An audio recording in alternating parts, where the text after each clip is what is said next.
নমস্কার বন্ধুরা, dressing life of সুন্দরবনের আরেকটি নতুন এপিসোডে আপনাদের সকলকে স্বাগত। আমরা বেরিয়ে পড়বো ইলিশ মাছ ধরার উদ্দেশ্যে। আমরা রয়েছি লটেট ঘাটে। এই যে আমাদের নৌকো রয়েছে, এখানে জল টল সব ভরা হচ্ছে। আজকে আপনাদের মাছ দেখাতে পারবো, ইলিশ মাছ জ্যান্ত।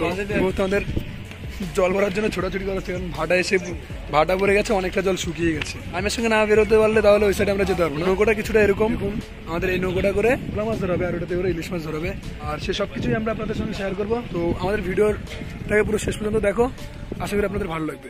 চলো বন্ধুরা, এটা হচ্ছে আমাদের লটেটের এলসিডি ঘাট। সামনে যেটা দেখছেন সেটা হচ্ছে একটি বিশাল আকৃতির একটি গাড়ি পারাবার লঞ্চ। আর আপনাদের বলে রাখি, শীতের মৌসুম শুরু হওয়ার ঠিক এক মাস বছরে না হলে 40 থেকে 50 লাখ লোক তীর্থযাত্রীরা স্নানের জন্য এসে থাকেন। সামনে যে মেশিনটাকে দেখছেন এটার নাম হলো ড্রেজার। আপনাদের বলে রাখি, এই মেশিনটাকে কেন এখানে রাখা হয়। আসলে এই মুড়িগঙ্গা নদীতে প্রচুর পরিমাণে পলি মাটি জমে গিয়ে চড়া তৈরি হয়, যার কারণে লঞ্চ চলাচলে প্রচুর সমস্যা দেখা দেয়। আর এই চড়া থেকে বাঁচার জন্য ড্রেজার মেশিনের ব্যবহার করা হয়। এই ড্রেজার মেশিন চড়া কেটে নদীকে গভীর করে এবং সেই পলি মাটিকে অন্য জায়গায় স্থানান্তরিত করে। বুঝতে পারবো আমরা কি করে মাছ ধরে। তো গাইস, এখন আমি নৌকাতে উঠে পড়বো। নৌকো উঠে পড়লাম বন্ধুরা, দেখো কিছুটা দেখতে এরকম। ওদের উপর নির্ভর করেই আমাদের সময়ের সঙ্গে নৌকোটা ঘাট থেকে ছাড়তে হয়। ওদের সঙ্গে জাল না মারতে পারলে জালে মাছ পড়ে, সঙ্গে নৌকোটাকে সাগরের উদ্দেশ্যে রওনা দিতে। এই জিনিসটাকে মেনে চলতে হয়। সেই সঙ্গেই সময় না হলে ভাটা স্রোত চলে আসলে আমাদের জাল বেশি করে নদীতে রাখা অসম্ভব হয়ে পড়ে।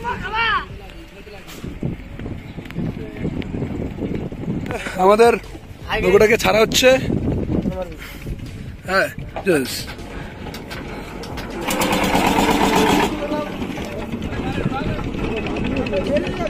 আজ আমরা বেরিয়ে যাচ্ছি মুড়িগঙ্গা নদীতে মাছ ধরার উদ্দেশ্যে। শীতের মরশুমের ইলিশ ধরতে অনেক কষ্ট হয়, কেননা এই সময়ে প্রচুর পরিমাণে কুয়াশা পড়ে, যার কারণে আমরা কিছুই দেখতে পাই। তবে মাঝির দীর্ঘ অভিজ্ঞতার কারণে জাল ফেলে মাছ ধরে নিয়ে আসে ঘাটে।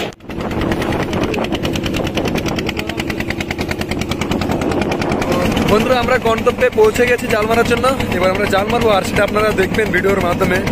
তো আমাদের পতাকাটাকে নেওয়া হয়েছে, এখনই এই পতাকাটাকে ফেলা হবে। চলো, আমি উপর উঠে জাল কিভাবে মারছি, এখান থেকে জাল মারা হবে।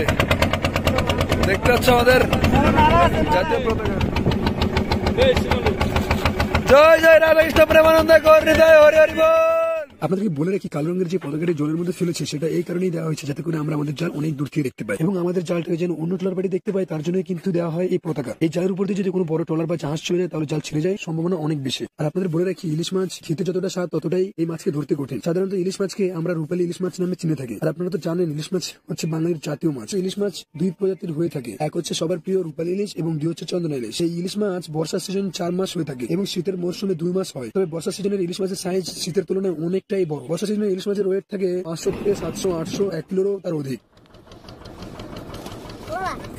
মাছ চলে যাবে কি? মাছ লাগে নাকি কাকা?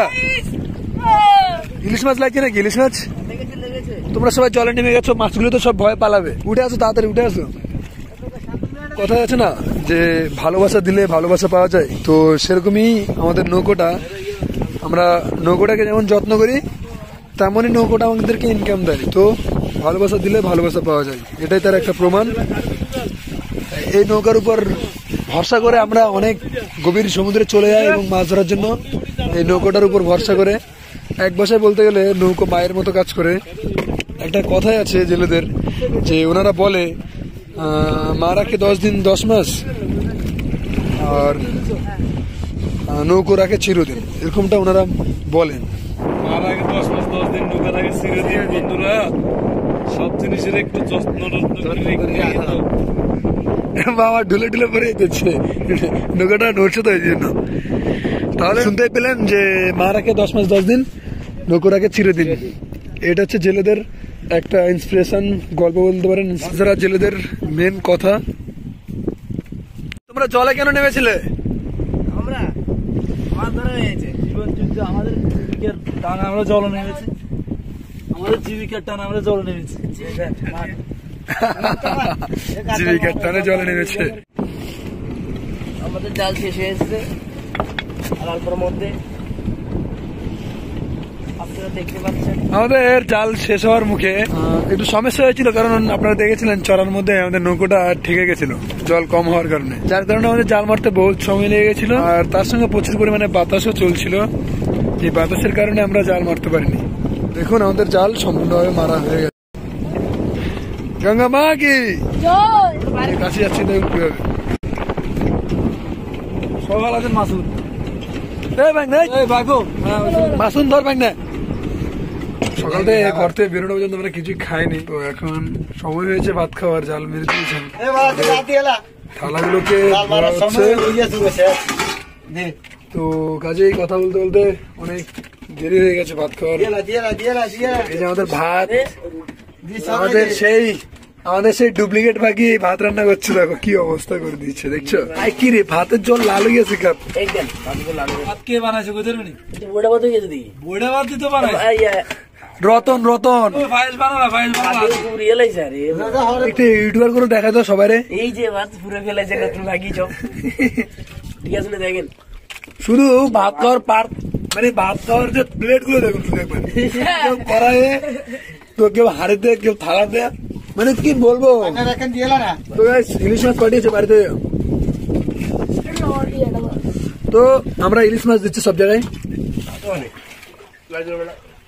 তো বন্ধুরা, আমরা সকালে প্রায় 12টা বেজে গেছে।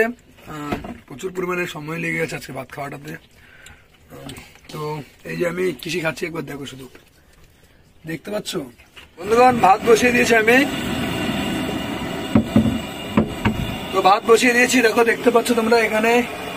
এই যে গ্যাস সিলিন্ডার সবকিছু মোটামুটি ঠিকঠাকই আছে। আর দুপুরের ভাতটা খেতে পারিনি, সে সকালে ভাত খেয়েছি। আর কি বলবো, মাছটা যে দানাটা খুব ভালো পাইনি যদিও বা, তাই মাছের ভিডিওটা করি। তবে বিকেলবেলা মাছের ভিডিওটা করে দেখাবো, অবশ্যই ভালো মাছ দেখাতে পারবো, পুরোপুরি আশা রাখছি। এই যে ভাত, তো এদিকে তো আমি আমার রান্নাটা সারাচ্ছি, ভাত বসিয়ে দিচ্ছি, ভাত হয়ে এসছে।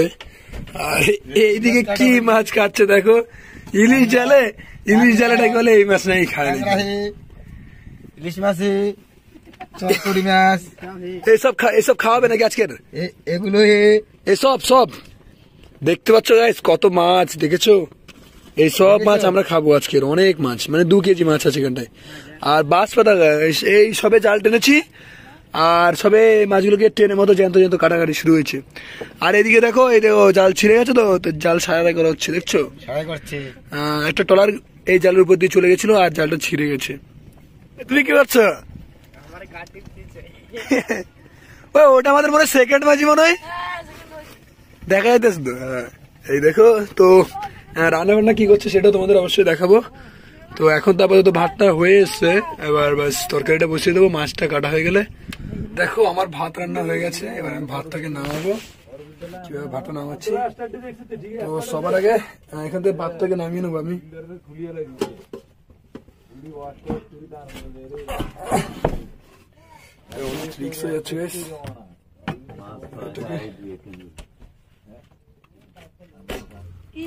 আমার কথা না বলবে না, এটা কি আর ওদিক যাচ্ছে না নাকি? না তো বারাম কেমনি মারে মা হ্যাঁ, কোন সাইডে ফ্যান জড়ামু? আমাদের ভাত হয়ে গেছে।